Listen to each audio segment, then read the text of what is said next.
What's up, peoples? So, we're going to put on the DRT spare tire carrier that goes right there. But I didn't necessarily want to do an unpackaging, but I wanted to show you the care that these guys take in packing this stuff away.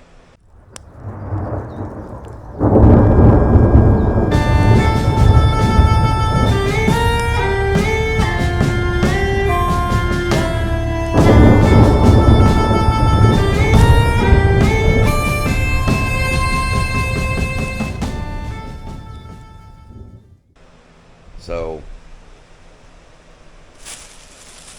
you got your plastic, and it's like they spray foam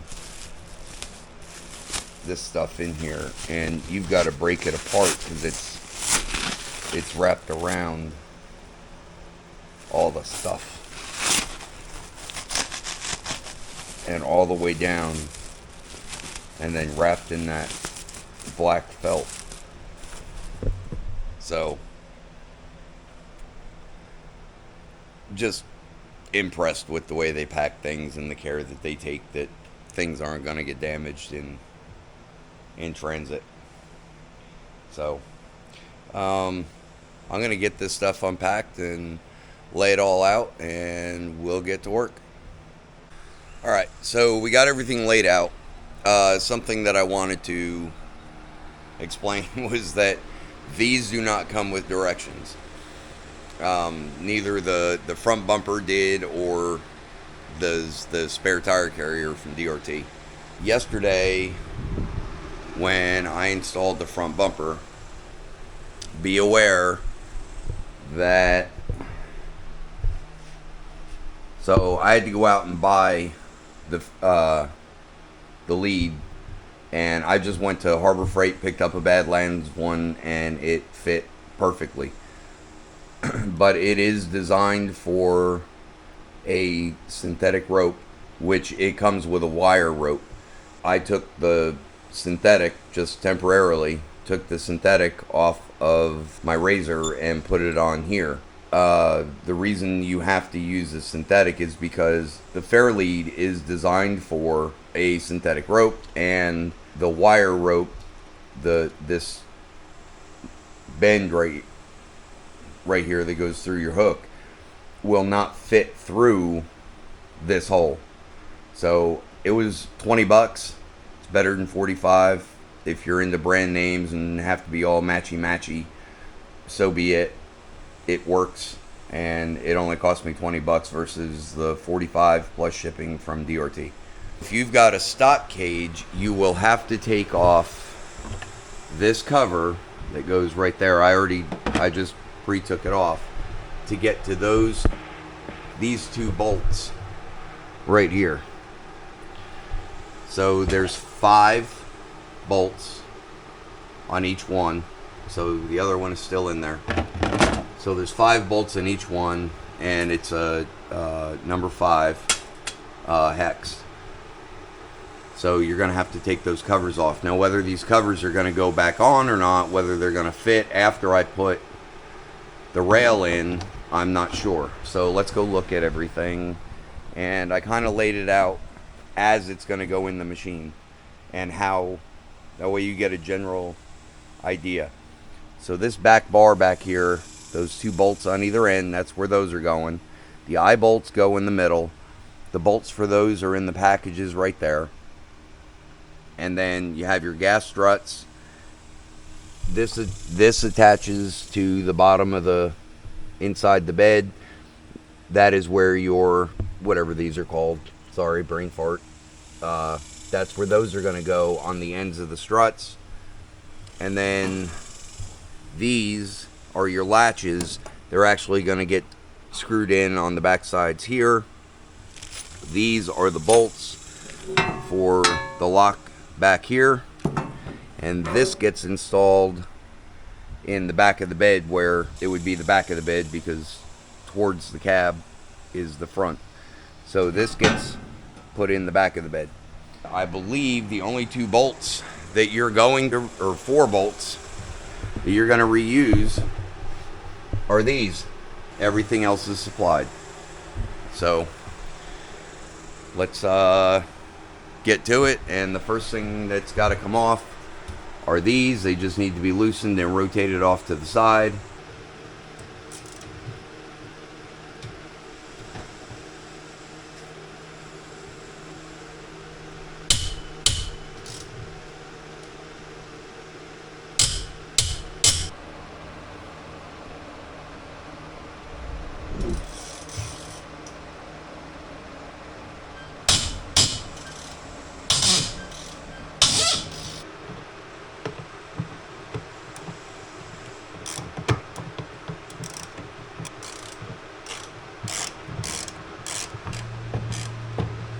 It would also be a good idea, although it may sound a little extreme to some people, I would remove the skid plate when you're doing this, because if you drop any of these screws, they're going to fall right to the skid plate. Whereas if you're doing it and you drop a screw out without the skid plate, it falls to the ground.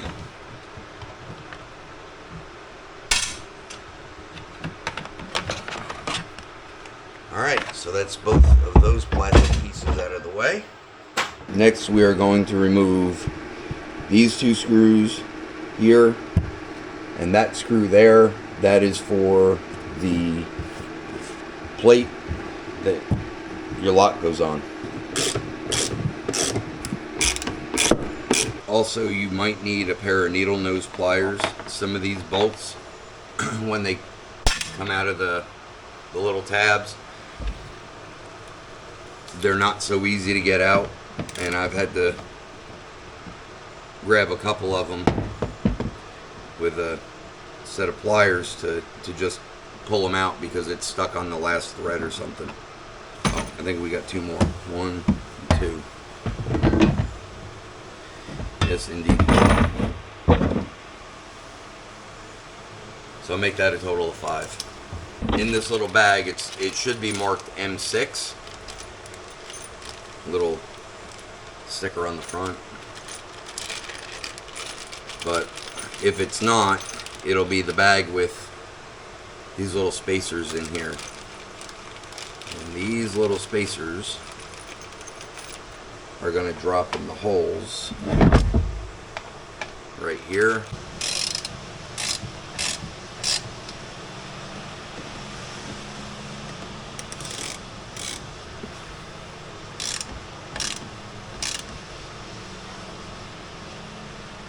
Alright, that's that. Next, we will tackle those bolts, and if they're anything like the rest of the machine and every bolt that I've tried taking out, those suckers are, I mean, when they put them on there, they put the Hercules to them.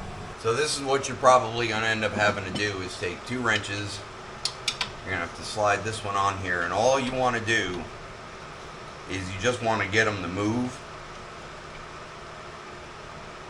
so that you can get a socket on there. But you're going to want to use that cheater bar, and you're going to have to do this with all 4 bolts.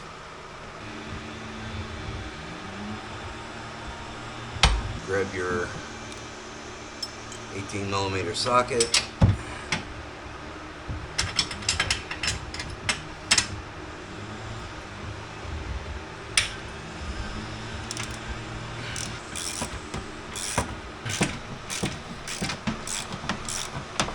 So that's all 4 bolts out. The next piece to go in is going to be the cross member.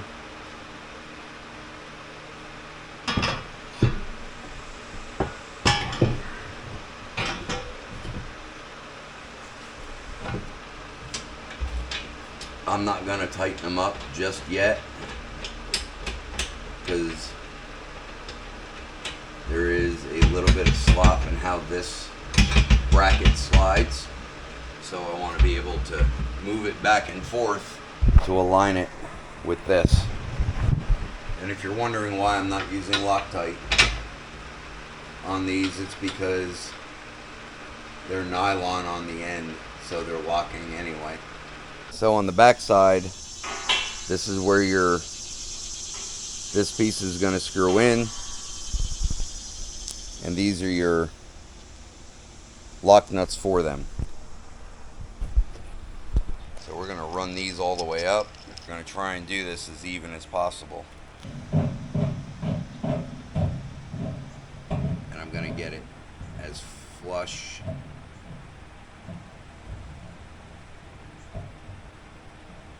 as I can.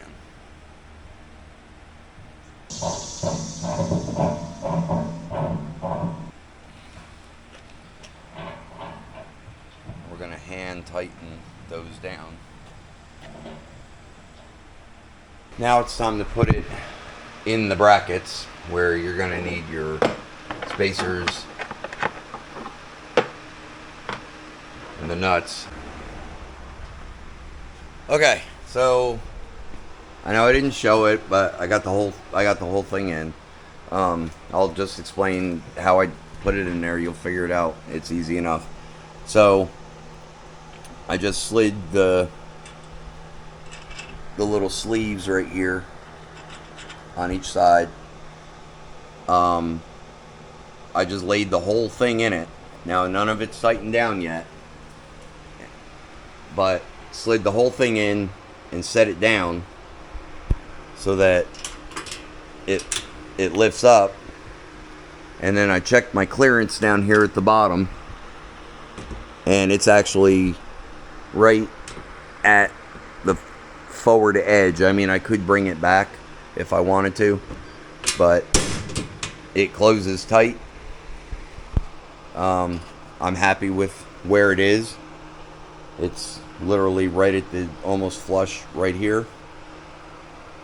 So now that everything is in, I mean, if I can slide it, that's forward, that's back. So if I want it right there, which I think that's what I'm going to do, so that it's over top of that. Now I'm going to go through and tighten up my nuts and bolts here first. Then I'm going to tighten these bolts. And then I'm going to tighten the jam nut. After I tighten the jam nut, then I can lift it up and I can start putting in the struts. And I'll let you know when we get there. But I'm thinking it's looking pretty badass, to be honest. I really like these hooks. I was a little worried about the hose, about it being in the way, the hoses, but it's not. So we'll get those put back in place.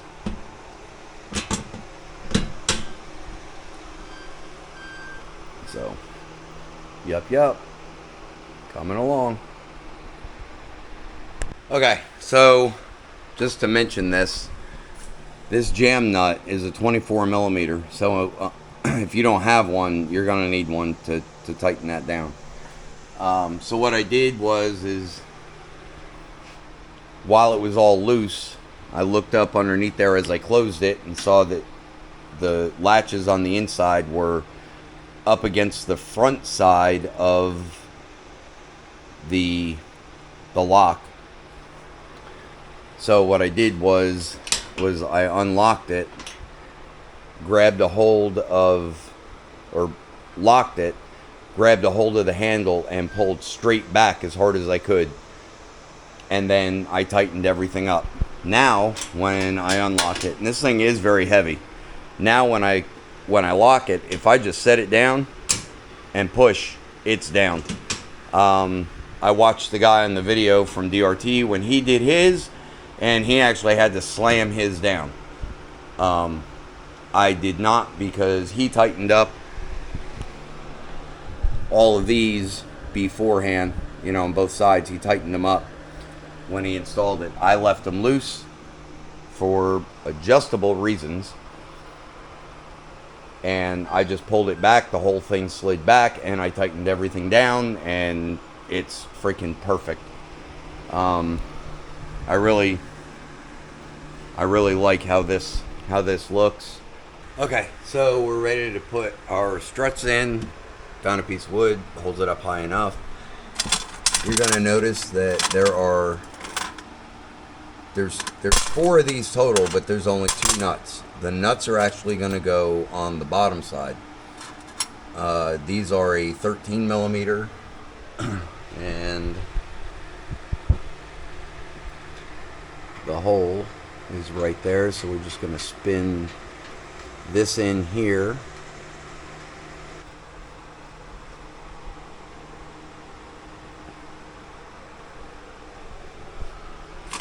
I'm going to take our 13 millimeter,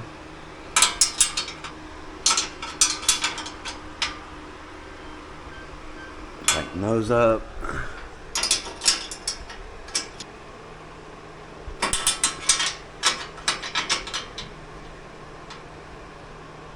So the top of the strut is this portion. The bottom of the strut is down here. And you're just going to pop it on. Alright, so that's it. So with that hanging down, you know where the bottom of the strut's going to go, which is right here in this hole. You've got a wide side and a thin side. Flat side's going to go down. You've got the 2 screws that were left over. So for this, you're going to need a 13 millimeter wrench and a 13 millimeter socket.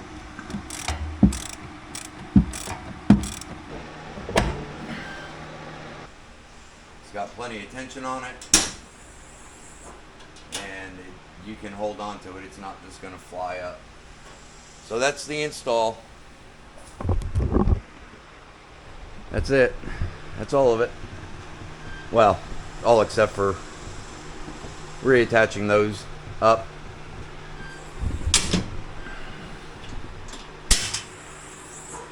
I like it. I like it a lot.